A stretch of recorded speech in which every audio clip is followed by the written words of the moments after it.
Hello everyone, welcome back to my YouTube channel learn with fun. आज हम करेंगे 10th class की history का चैप्टर 2 नेशनलिज्म इन इंडिया का पार्ट 4। इससे पिछले वीडियो में हमने गांधी जी के नॉन कोऑपरेशन मूवमेंट के बारे में पढ़ा था। चलिए इस वीडियो में हम देखेंगे कि उस मूवमेंट में क्या क्या होता है और वो कैसे कैसे आगे बढ़ता है। चलिए देखते हैं।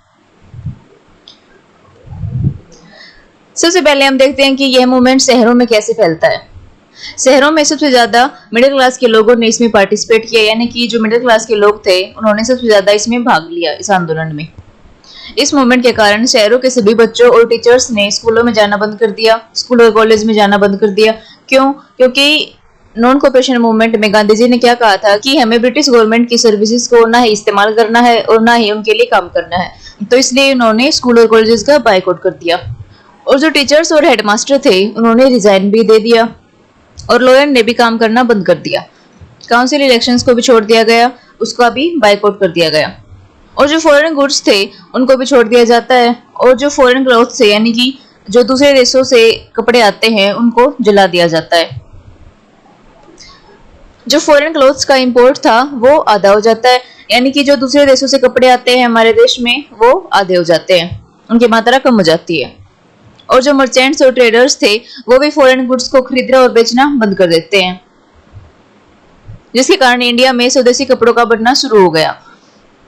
अब जो इंडिया के लोग थे वो फॉरेन कपड़ों को छोड़कर खादी के कपड़े पहनना शुरू कर देते हैं। लेकिन अब क्या होता है, ये जो मूवमेंट था ये धीरे धीरे कमजोर होने लगता है। क्यों? चलिए देखते हैं।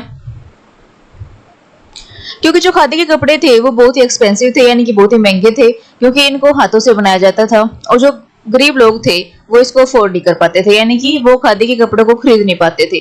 इसलिए उन्होंने मजबूरी में जो फॉरेन क्लॉथ्स हैं उनको खरीदना पड़ा, क्योंकि जो फॉरेन क्लॉथ्स होते हैं ये बहुत ही सस्ते होते हैं और ये मशीनों द्वारा बनाए जाते हैं। इसका दूसरा कारण क्या था?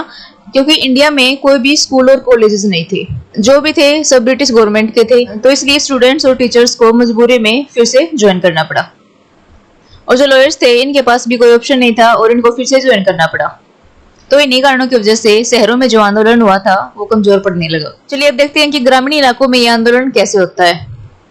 यहाँ पर दो मूवमेंट हो रहे थे, एक तो थे पीजेंट्स का और दूसरा था ट्राइबल पॉपुलेशन का। चलिए पहले पीजेंट्स के बारे में पढ़ लेते हैं।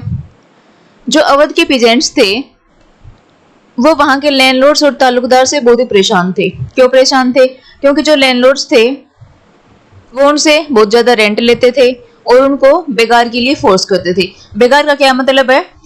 वो पीजेंट से काम तो करवाते थे लेकिन उसके बदले में उनको कोई भी पैसे नहीं दिए जाते थे, वो बेगार बोलते हैं, यानी कि बिना पैसों के काम करवाना। अब जो पीजेंट्स थे उनकी भी कुछ डिमांड थी। क्या डिमांड थी? जो रेंट है उसको कम कर दिया जाए, यानी कि जो रिवेन्यू है उसको कम कर दिया जाए, और जो बेगार है उसको खत्म कर दिया जाए। और वो लैंडलॉर्ड्स जो उनको बहुत ही ज्यादा परेशान करते थे कि उनका बहिष्कार कर देना चाहिए। और इस सब में उनकी मदद बाबा रामचंद्र करते हैं। तो बाबा रामचंद्र और पीजेंट्स मिलकर लैंडलॉर्ड के खिलाफ एक आंदोलन चलाते हैं जिसका नाम था नाई धोबी बंद। नाई धोबी बंद का क्या मतलब है? यानी कि उनकी जो बेसिक सर्विस है उनको बंद कर दिया गया। जो लैंडलॉर्ड्स को सर्विस दी जाती थी उसको बंद कर दिया गया, जैसे कि जो नाई है वो उनके बाल नहीं काटेगा, जो धोबी है वो उनके कपड़े नहीं धोएगा। अब बाबा रामचंद्र और पंडित जवाहरलाल नेहरू मिलकर एक सभा बनाते हैं जिसका नाम है अवध किसान सभा। यह किसानों की मदद करने के लिए बनाई गई थी। ये सभा इतनी अच्छी थी कि एक महीने में इसकी 300 ब्रांच खुल गई। अब जो पीजेंट्स का आंदोलन चल रहा था इसने वॉयलेंस का रूप ले लिया, यानी कि हिंसा होने लगी।